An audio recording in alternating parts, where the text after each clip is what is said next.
jecha mata duree walaloo kootii obsa fixannee gaafate. Ashamaa akkam jirtu qeerroowwan koo martuu ilmaan haadha tokko qarreen bahaa dhihaa ijoollee wallaggaa jirtu warra arsii wal harkaa fuudhiitii dhaamsanaaf dabarsi. Qeerroo shawwaaf jimmaa jirtu warra argee hiddituu kasonsaa loltuu akka kanniisaa ani isinan argee. Qeerroo warra mattuu gujii fi booranaa warri diina keenya nurraa galuu diddee tokkummaadhaan kaana. Qeerroo warra buunnoo jirtu warra baalee daangaarraa buqqa'uun kan bara darbeerra isa maatu caale. Qulqulluu turoobee lafarra lola'ee kunoo bishaan faale duutiin maannaa gaa'oo kunoo itti caale.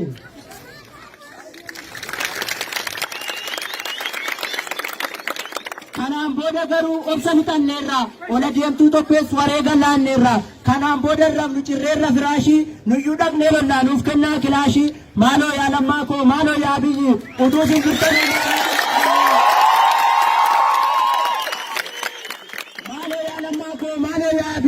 Utuu sin jirtanuu maaliif dhumaa biyyi lubbuuwwan qaqqaalii kennuun of wareege waaboon eegaan biyyaa maaliif ta'e eege kabajaa keessaniif jecha keessan eege gad of qabee taa'e akka waan sodaate lubbuu tokkittii isaas sodaa malee laate. Bootaa gad of bannaan sodaatti fakkaate qeerroon Oromiyaas ta'eera kutatee du'a uummata ragaaf hundumtuu rifatee. Hiriira nagaa ba'uuf waliin beellamatee manca'uu qabeenyaa buqqa'uu daangaarraa maalumaaf callisa qeerroon Oromiyaarraa. Hiriira nagaa ba'uun ammas falan ta'u kilaashii barbaanna isa fala ta'u.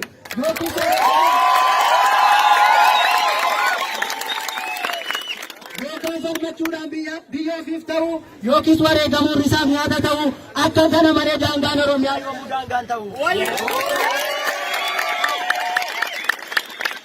Karaa kaabaaf kibbaa hunduutti marsee karaa bahaaf dhiyaas dhaamsa isaa dabarsee Oromiyaa jiituu gogsuudhaaf dararsee maaloo lammaan keenyas maaf kennee dabarsee ati soo Abiyyii koo dhugu hiiguma qeerrootiin araat kiiloo teesse barcuma jaraatu dariisu jaambessee.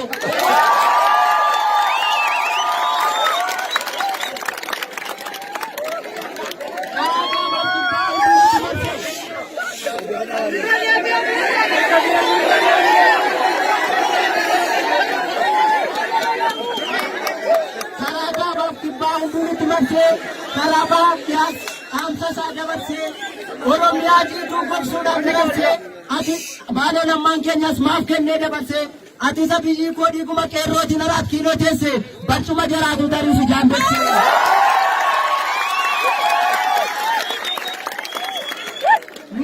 Lannee baay'ee lafa dhiinne bitootessa 24 mattuu keessa fiigne firiin qabsoo keenyaa kunootiin mul'ate waraabeeyyii guyyaas qeerrootiin injifate jennee si abdannee kiyyoo isaanii diigdaa waa'een du'a lammii yoo sitti mul'ate atis of beeksisuuf addunyaarra fiigdaa.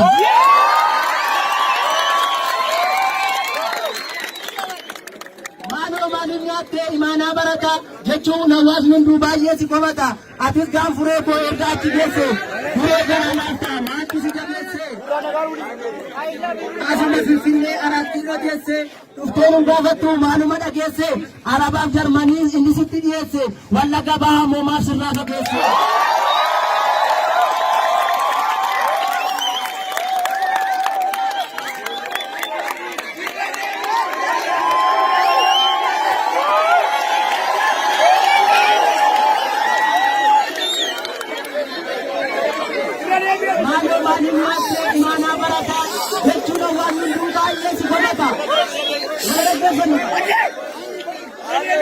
Maaloo maaliif nyaattee imaanaa barata jechuudha waan hunduu baay'ee si komata ati gaanfuree koo erga achi geesse duree garaa laaftaa maatti si jabeesse asuma Finfinnee araat kiiloo teesse dhuftee nu gaafattu maaluma dhageesse Arabaaf Jarmanii inni sitti dhiyeesse Wallagga bahaa moomaaf sirraa fageesse.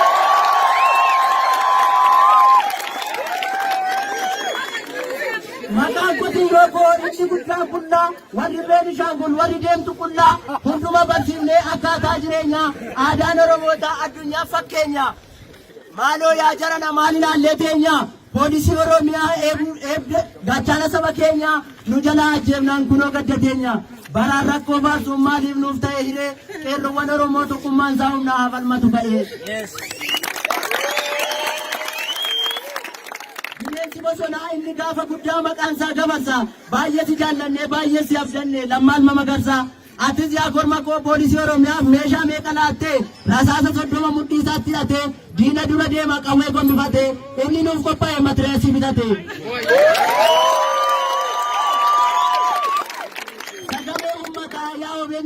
Yaa OBN ko kayetan ibsata eegaanis komiko igni goota Oromoo dhangala'ee hundeesse du'a simmanyii torban tokko deesse ulullee afuufee uummata boonsise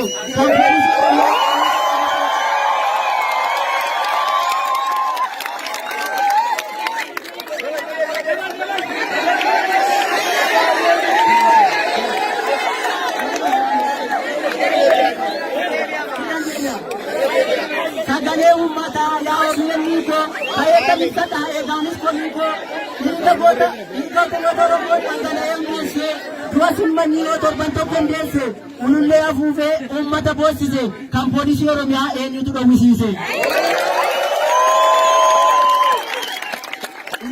Lammaa dhiifama nuuf godhi akkamitti hin gaddine afooto nuun jedhi nuti sun rakkanne akkam gooneefsinaa maatii adda facaa'ee sun immaan cobsinaa waadaa goota kuma akkamittiin diigna.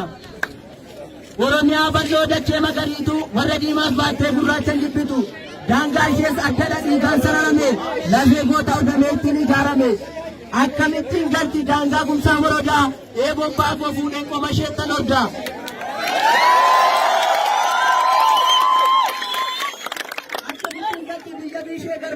Gaachan abbaa kootiin kuffiseetan darbaa biyya qeerroo akkamittiin galti biyya waaqoo guutu biyya qeerroof jaarsi tokkummaan falmatu akkamittiin galti biyya oliiqaa dingil biyya eebbisaa addunyaa nu nyaachuuf shishirti harcaatu naftanyaa.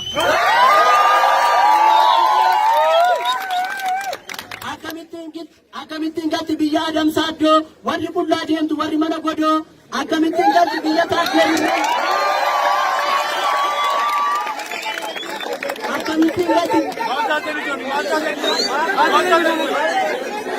akkamittiin galti biyya taakkee birruu qeerroowwan Oromoo utuu nuti jirru akkamittiin galti biyya meetii sheengoo warri miti nyaattu warri akka wangoo dhaabbatee ishee eega firrisaa shuuramu qeerroowwan biyya koo daangaan Oromiyaa yoomiyyuun sarbamu.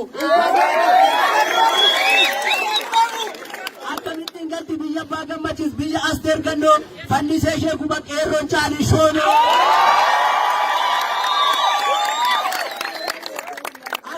Darbee callisneen ilaallu daangaa gabachiifna ka'aa qeerroo iluu gootummaan beekamtu takka harkan laalle diina biyyaa baasuuf tokkummaadhaan kaane qeerroon inni shawaa ka inni wallaggaa dhaabbachuuti qabatuuti gara daangaa. Diinkannaa abaa'oo warri odeessitu waan raacitii hin qabne ala bukeessitu qabattoo gootee qawwee kan abbaan fedhe hiiktu diina daangaa darbee nurraachi deebistu.